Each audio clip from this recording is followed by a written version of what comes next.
ಯುದ್ಧ ಮಾಡಲು ಸಿದ್ಧರಾಗಿರುವ ಕ್ಷತ್ರಿಯ ವೀರರೊಂದು ಸಾರಿ ನೋಡುವೆನು. ದುರ್ಯೋಧನನ ಹಿತಕಾಂಕ್ಷಿಯಿಂದ ಪ್ರಾಣಗಳನ್ನು ತೃಣಪ್ರಾಯವಾಗಿ ಪರಿಗಣಿಸಿ ಕುರುಕ್ಷೇತ್ರದಲ್ಲಿ ಸಮ್ಮಿಳಿತರಾಗಿರುವ ಕ್ಷತ್ರಿಯ ವೀರರೊಂದು ಸಾರಿ ತೋರಿಸಿ ನಿನ್ನ ಇಚ್ಛೆ ಅರ್ಜುನ.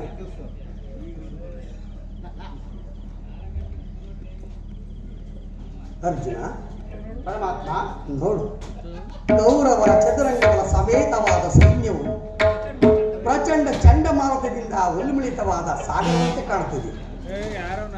ಅತ್ತ ನೋಡು ಪಾರ್ಥ, ಕೌರವೇಶ್ವರನು ತನ್ನ ಪ್ರೇಮಿತ್ರ ಕರ್ಣ ದುಶ್ಯಾಸನೊಡನೆ ಅಶ್ವಾರೂಢನಾಗಿ ಸೇನಾ ರಚನೆಯನ್ನು ಪರಿಶೀಲಿಸುತ್ತಿರುವ ಅವರ ಹಿಂದೆ ಸಿಂಧು ರಾಜ ಶಕುನಿ, ಜಯದ್ರಥನ ಬಲಗಡೆ ಒಂದೇ ವಿಧವಾದ ಚತುರಶ್ವರಥನಲ್ಲಿ ಕುಳಿತಿರುವವರೇ ಕೌರವೇಶ್ವರನ 98 ಮಂದಿ ಸಹೋದರರು.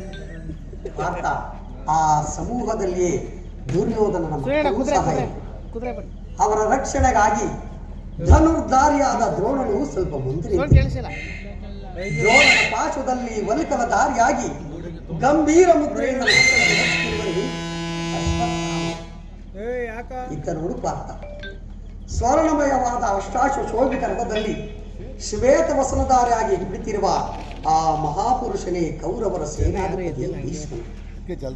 ನೆರೆಗೂದಲಿಂದ ಕೂಡಿದ ಅವನ ಮಸ್ತಕದಲ್ಲಿ ವಜ್ರಖಚಿತವಾದ ಅಧಿಕಾರ ಮುಕುಟವು ಬೆಳಗುತ್ತಿರುವುದನ್ನು ನೋಡು ಪಾರ್ಥ.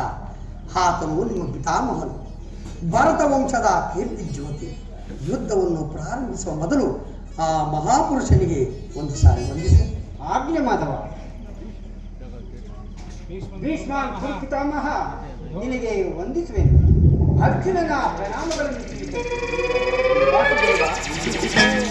ನನ್ನ ಜೀವನದಲ್ಲಿ ಇದೆಂತ ಪವಿತ್ರ ಸಮಯ. ನನ್ನ ಮನಸ್ಸಿನಲ್ಲಿ ಹುಟ್ಟುತ್ತಿರುವ ಭಾವನೆಗಳನ್ನು ತಿಳಿಸಬಲ್ಲೆನಾದರೆ ಅರ್ಜುನನ ಪತನವೋ ಅಥವಾ ಉತ್ಥಾನವೋ. ಅರ್ಜುನ, ಏಕೆ ಏನಾಯಿತು? ವಿಚಲಿತನಾಗಿರುವೆ.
ಬೇಸಿಗೆಯ ಬಿಸಿಲಿಗೆ ಬೆಂದ ತಾವರೆಯಂತೆ ಮುಖವು ಬಾಗುತ್ತಿದೆ. ಶರೀರದಲ್ಲಿ ಕಂಪನವು ರೋಮಾಂಚನವು ಉದ್ದುತ್ತಿರುವುದು, ನಾಲಿಗೆಯು ಒಣಗುತ್ತಿರುವುದು, ಗಾಂಧೀವವು ಕೈಯಿಂದ ಕಳಚಿತು, ಕಾಲುಗಳಲ್ಲಿ ನಿಲ್ಲಲು ಸಾಧ್ಯವಿಲ್ಲ. ಕೃಷ್ಣ, ನಾನು ನೋಡುತ್ತಿರುವುದು ಏನನ್ನು?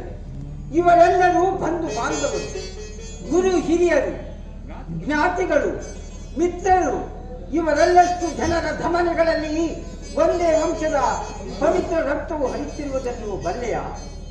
ರಾಜ್ಯದ ಮೇಲಿನ ಆಸೆಯಿಂದಾಗಿ ಗುರುವಧೆಯೂ ನನ್ನಿಂದಾಗದು.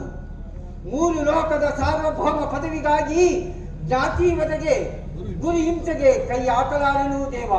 ರಥವನ್ನು ತಿರುಗಿಸು ಮಿತ್ರ, ಯುದ್ಧವು ಬೇಡವೇ ಬೇಡ. ಅರ್ಜುನ, ಈ ವಿಷಮಾವಸರದಲ್ಲಿ ಇಂತಹ ಕೃಷ್ಣನ ಭಾವವು ನಿನ್ನಲ್ಲಿ ಹೇಗೆ ಹುಟ್ಟಿದೆ? ಕ್ಷತ್ರಿಯ ವೀರನಾಗಿ ಅನಾರಿನಂತೆ ವರ್ತಿಸಿಯ ತೆರೆದ ಸ್ವರ್ಗದ ಬಾಗಿಲನ್ನು ನಿರಾಕರಿಸಿ ನರಕದ ಮಾರ್ಗವನ್ನು ಹಿಡಿಯಬೇಡ. ಏಡಿ ಎಂಬ ನಿಂದನೆಯನ್ನು ನಾನು ಸಹಿಸಲ. ನೀನು ಈ ದೌರ್ಬಲ್ಯವನ್ನು ಬಿಟ್ಟು ಯುದ್ಧಕ್ಕೆ ಸಿದ್ಧನಾಗು. ವಾಸುದೇವ, ಒಂದು ಸಾರಿ ಕುರು ಸೈನ್ಯದ ಕಡೆ ದೃಷ್ಟಿಸಿ ನೋಡು.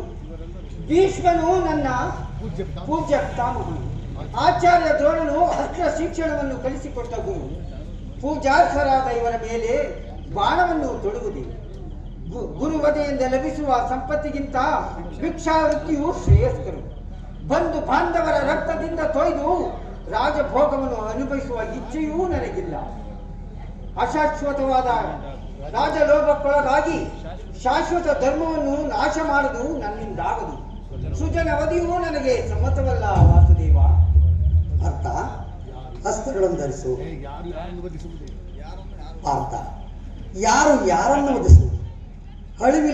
ಅಳಿವಿಲ್ಲದ ಆತ್ಮವನ್ನು ವಧಿಸುವುದು ಅಸಂಭವ. ಮನುಷ್ಯನು ಹರಿದು ಹೋದ ಬಟ್ಟೆಯನ್ನು ಬಿಸಿದು ಹೊಸ ಬಟ್ಟೆಯನ್ನು ಧರಿಸುವಂತೆ ಆತ್ಮನು ಜೀರ್ಣವಾದ ದೇಹವನ್ನು ತ್ಯಜಿಸಲು ಮತ್ತೊಂದು ದೇಹವನ್ನು ಆಶ್ರಯಿಸುವುದು. ಪಾರ್ಥ, ಮರಣವು ದೇಹದ ನಾಶ, ಅವಿನಾಶಿಯಾದ ಆತ್ಮದ ಅವಸಾನವಲ್ಲ. ದೇಹಕ್ಕೆ ಬಾಲ್ಯ, ಯೌವನ, ವಾರ್ಧಕ್ಯಾದಿ ಅವಸ್ಥೆಗಳು ಪ್ರಾಪ್ತವಾಗುವಂತೆ ಮಾನವನಿಗೆ ದೇಹಾಂತರ ಪ್ರಾಪ್ತಿಯು ಸಹಜವಾದುದು. ಪಂಡಿತನಾದವನು ಅದರ ಸಲುವಾಗಿ ದುಃಖಿಸುವುದಿಲ್ಲ. ಈ ಭೀಷ್ಮ ನೀನು ನಾನು, ಭೀಷ್ಮ ದ್ರೋಣ ನೀನು ನಾನು ಕೂಡ ಇಲ್ಲಿ ಅನೇಕ ಸಾರಿ ಜನ್ಮಿಸಲು ಮುಂದೆಯೂ ಜನ್ಮಿಸಲು. ಜನ್ಮ ಮೃತ್ಯುಗಳು ಆತ್ಮದ ಅನಂತ ಪ್ರವಾಹದ 2 ಅಂತರಗಳು. ಹುಟ್ಟಿದವನಿಗೆ ಮರಣವು, ಮೃತನಿಗೆ ಪುನರ್ಜನ್ಮವು ಮೊದಲೇ ನಿಶ್ಚಿತವಾಗಿರುವುದು. ಅವಶ್ಯವಾಗಿ ಆಗಬೇಕಾದದ್ದಕ್ಕೆ ಮೂಢನಂತೆ ಚಿಂತಿಸುತ್ತೆ ಬಲವೇನು? ಯುದ್ಧವು ಕ್ಷತ್ರಿಯರ ಧರ್ಮ. ನೀನು ನಿನ್ನ ಧರ್ಮವನ್ನು ಪಾಲನೆ ಮಾಡುತ್ತಾ. ಜನಾರ್ದನ, ಯುದ್ಧದ ಹೆಸರೆತ್ತಿದರೆ ನನ್ನ ಹೃದಯವು ಕಂಪಿಸತೊಡಗುವುದು. ದುಸ್ಸಾಹ ಶೈತ್ಯಾಧಿಕ್ಯಗಳಿಂದ ನನ್ನ ಸರ್ವಾಂಗಗಳು ನಿಶ್ಚೇಷ್ಟಿತವಾಗುವುದು. ನಾನು ಹೇಳಿಯಲ್ಲ, ಆದರೆ ಯುದ್ಧ ವಿಮುಖನಾಗಿರುವೆನು. ಯುದ್ಧದ ಹೊರತಾಗಿ ಮತ್ತಾವ ಧರ್ಮವು ಇಲ್ಲವೇ ವಾಸುದೇವ? ಪಾರ್ಥ, ಸ್ವಧರ್ಮ ಪಾಲನೆಯಲ್ಲಿ ಈ ಪ್ರಾಣಗಳನ್ನಾದರೂ ತ್ಯಜಿಸಬಹುದು. ಪರಧರ್ಮಾವಲಂಬನು ಅನರ್ಥಕಾರಿ. ಅರ್ಜುನ, ಇದು ಧರ್ಮಯುದ್ಧ. ನೀನು ಈ ಯುದ್ಧದಿಂದ ನಿವೃತ್ತನಾದರೆ ಸ್ವಧರ್ಮವನ್ನು ಉಲ್ಲಂಘಿಸಿದ ಪಾಪಕ್ಕೆ ಗುರಿಯಾಗಿವೆ. ಅಕೀರ್ತಿಯು ಭಾಜನಿಸಬೇಕು. ಅಕೀರ್ತಿ ಭಾಜನಿಸಬೇಕು. ನಿನ್ನಂಥ ಸಂಭಾವಿತರಿಗೆ ಅಕೀರ್ತಿಯು ಮರಣಕ್ಕಿಂತ ಘೋರತರು. ಶತ್ರುಗಳು ಏಡಿ ಎಂದು ಹಳೆಯುವರು, ಆತ್ಮೀಯರು ವಂಚಕನೆಂದು ನಿಂದಿಸುವರು. ಆದ್ದರಿಂದ ಈ ಮನೋವಿಕಾರವನ್ನು ಬಿಟ್ಟು ಯುದ್ಧಕ್ಕೆ ಸಿದ್ಧನಾಗ ಪಾರ್ಥ. ಕರ್ಮವು ಪೌರುಷದ ಲಕ್ಷಣ. ಅಕರ್ಮಣ್ಯನಾದ ಮಾನವನು ಸರ್ವರ ನಿಂದೆಗೂ ಪಾತ್ರನು, ಸರ್ವರಿಂದಲೂ ವರ್ಜಿತನು. ಅಜ್ಞಾನದಿಂದ ನೀನು ಕರ್ಮಭ್ರಷ್ಟನಾಗಬೇಡ ಪಾರ್ಥ. ಈ ಯುದ್ಧದಲ್ಲಿ ನನ್ನ ಕರ್ಮವೇನು? ಅರ್ಜುನ, ಧರ್ಮ ನಾಶನವೋ ಅಥವಾ ಧರ್ಮ ಉತ್ಥಾನವೋ ಉಭಯ ಭ್ರಷ್ಟನಾಗದಂತೆ ನನಗೆ ಒಂದು ದಾರಿಯನ್ನು ತೋರಿಸು ವಾಸುದೇವ. ಅರ್ಜುನ, ಕರ್ಮವು ಮಾನವ ಜೀವನದ ರಾಜಮಾರ್ಗ. ನೀನೀಗ ಕರ್ಮ ತತ್ಪರನಾಗು. ಫಲಾಫಲಗಳನ್ನು ಚಿಂತಿಸದೆ ನಿರ್ದಿಷ್ಟ ಕರ್ಮವನ್ನು ಆಚರಿಸು. ಅನಾಸಕ್ತ ಚಿತ್ತನಾಗಿ ಏಕೆಂದರೆ ಮಾನವನು ಕರ್ಮಕ್ಕೆ ಮಾತ್ರ ಅಧಿಕಾರಿ, ಫಲವು ಅವನ ಅಧೀನವಲ್ಲ. ಅನಾಸಕ್ತ ಚಿತ್ತನಾಗಿ ಸಿದ್ಧಿ ಅಸಿದ್ಧಿಗಳಲ್ಲಿ ಸಮಾನುಭಾವದಿಂದ ಪ್ರಜಾಪಾಲನೆಯ ಪವಿತ್ರ ದಿಕ್ಕಿನಲ್ಲಿ ಕಾರ್ಯಾಚರಣೆ ಮಾಡುವುದೇ ಮಾನವನ ಕರ್ತವ್ಯ. ಅಸ್ತ್ರಗಳನ್ನು ಧರಿಸು, ಕರ್ಮಯೋಗಿ ಎನಿಸು. ಇಹದಲ್ಲಿ ಕೀರ್ತಿಯನ್ನು, ಪರದಲ್ಲಿ ಸ್ವರ್ಗವನ್ನು ಪಡೆಯುವುದು. ಈ ದಿವ್ಯವಾಣಿಯಿಂದ ನನ್ನ ಮನಸ್ಸನ್ನು ಎಚ್ಚರಗೊಳಿಸುತ್ತಿರುವ ನೀನು ಯಾರು? ಕರ್ಮಯೋಗಿ. ಇಹ ಲೋಕದಲ್ಲಿ ನಿನ್ನ ನಿರ್ದಿಷ್ಟ ಕರ್ಮವೇನು? ಪಾರ್ಥ, ಇಹಲೋಕದಲ್ಲಿ ನಾವಿಬ್ಬರು ಅನೇಕ ಬಾರಿ ಇಹಲೋಕದಲ್ಲಿ ಜನ್ಮಗ್ರಹಣ ಮಾಡಿದೆವು. ಅವುಗಳ ನೆನಪು ನನಗಿದೆ, ನಿನಗಿಲ್ಲ. ಪಾರ್ಥ, ನಾನು ಜನ್ಮ ಜರಾಯಿತನು, ಹವ್ಯಯಾತ್ಮನು, ಪಂಚಭೂತಗಳಿಗೆ ಹರಿಯನು. ಯಾವಾಗ ಧರ್ಮ ಪತನವೋ ಅಧರ್ಮ ಉದ್ಧಾರವಾಗುವುದೋ ಈ ಭೂಮಿಯಲ್ಲಿ ನಾನು ಜನ್ಮಗ್ರಹಣ ಮಾಡುವುದು. ಸಜ್ಜನರ ಪಾಲನೆ, ದುಷ್ಟರ ನಾಶ, ಧರ್ಮ ಸಂಸ್ಥಾಪನೆ ಇವು ನನ್ನ ಅವತಾರದ ಉದ್ದೇಶಗಳು. ಪಾರ್ಥ, ನಿನ್ನ ಅವತಾರದ ವೃತ್ತಗಳೇನು? ನಿನ್ನನ್ನು ತಿಳಿಯುವ ಬಗೆಯೇನು ಪರಮಾತ್ಮ? ಉತ್ತರವನ್ನು ಖಂಡಿಸುವ ಮಹಾಮಹಿಮ. ಪಾರ್ಥ, ನಾನು ಮಾಯಾ ಋಷಿ, ಧರಿತ್ರಿಯನಿಸಿ ಸರ್ವ ಪ್ರಪಂಚವನ್ನೂ ಧಾರಣೆ ಮಾಡಿಬಿಡುವುದು. ಜಲರೂಪದಿಂದ ಪ್ರಾಣಿಗಳಿಗೆ ಜೀವವನ್ನೂ ಕೊಡುವುದು. ಅಗ್ನಿಮಯವಾಗಿ ಅವುಗಳ ಶಕ್ತಿಯನ್ನು ವರ್ಧಿಸುವುದು. ವಾಯುವೆನಿಸಿ ಚಲಿಸುವುದು. ಆಕಾಶವೆನಿಸಿ ವಿಶ್ವ ಜಗತ್ತನ್ನೇ ವ್ಯಾಪಿಸುವುದು. ಮನೋಬದ್ಧ ಅಹಂಕಾರವೆಂಬ ತ್ರಿಗುಣಾತ್ಮಕ ರೂಪದಿಂದ ಮಾನವನ ಪ್ರಜ್ಞೆಯನ್ನು ಜಾಗೃತಗೊಳಿಸಿ ಆತ್ಮ ವಿಕಾಸದ ರಾಜಪಥದಲ್ಲಿ ನಡೆಸುವುದು. ಬಹುರೂಪಾತ್ಮಕವಾದ ಜಗತ್ತಿನ ಪ್ರಭಾವ, ಪ್ರಳಯ, ಉದಯ, ವಿನಾಶಕ್ಕೆ ನಾನೇ ಕಾರಣ. ಸರ್ವಶ್ರೇಷ್ಠನು, ಸರ್ವಾಂತರ್ಯಾಮಿಯಾದ ಪರಾವಸ್ತುವು ನಾನು ನೀರಿನಲ್ಲಿ ದಾರದಲ್ಲಿ ಮಣಿ ಸಮೂಹವನ್ನು ಪೋಣಿಸಲ್ಪಟ್ಟಂತೆ ಈ ಜಗತ್ತು ನನ್ನಲ್ಲಿ ಭೌತವಾಗಿರುವುದು. ನಾನು ನೀರಿನಲ್ಲಿ ರಸಾತ್ಮಕನು. ಚಂದ್ರ ಸೂರ್ಯರ ಕಾಂತಿಯೂ ನನ್ನದು. ಪಂಚಭೂತಗಳಿಗೆ ದೇವತೆಗಳಲ್ಲಿ ಇಂದ್ರನು, ವೇದಗಳಲ್ಲಿ ಸಾಮುವು, ಪರ್ವತಗಳಲ್ಲಿ ಮೇರುವು, ರುದ್ರರಲ್ಲಿ ಶಂಕರನು, ಋಷಿಗಳಲ್ಲಿ ಮೃಗುವಾಗಿರುವನು. ಪಾರ್ಥ, ನನ್ನ ವಿಭೂತಗಳು ಅಗಣ್ಯ, ಅನಂತ, ಅಬೋಧ. ಇದರಲ್ಲೊಂದಲ್ಪಾವರ್ತಿದ್ದ ಜಗತ್ತಿನ ಸೃಷ್ಟಿ, ಸ್ಥಿತಿ, ಲಯಗಳು ನಡೆಯುವ. ಪಾರ್ಥ, ಪರಮಾತ್ಮ, ನಿನ್ನ ನುಡಿಗಳಿಂದ ನನ್ನ ಮೋಹವು ನಾಶವಾಯಿತು, ಹೃದಯದ ಅಂಧಕಾರವು ಹರಿಯಿತು. ಹೇ ಯೋಗೀಶ್ವರ, ನಿನ್ನ ಈಶ್ವರ ರೂಪವನ್ನು ತೋರಿಸಿ ನನ್ನನ್ನು ಕೃತಾರ್ಥನಾಗಿ ಮಾಡು. ಪರಮಾತ್ಮ, ಪಾರ್ಥ, ನನ್ನ ಸಂಹಾರ ಮೂರ್ತಿಯ ದರ್ಶನ ಮಾಡು. ಕರಾಳ ಕಾಲದ ಸ್ವರೂಪನು ನಾನು. ಕುರುಕ್ಷೇತ್ರದಲ್ಲಿ ಸಮ್ಮಿಳಿತರಾಗಿರುವ ವೀರ ಯೋಧರನ್ನು ಒಂದೇ ಸಾರಿಗೆ ಆಪೋಷಣೆ ಮಾಡಿ ನನ್ನ ಉದರದಲ್ಲಿ ಧರಿಸಿಕೊಳ್ಳುವುದು. ನೀನು ನಿಮಿತ್ತ ಮಾತ್ರಕ್ಕೆ ಸಹಾಯಕನಾಗು. ಯುದ್ಧದಲ್ಲಿ ಜಯಶಾಲಿಯಾಗಿ ಕೀರ್ತಿಯನ್ನು ಗಳಿಸಿ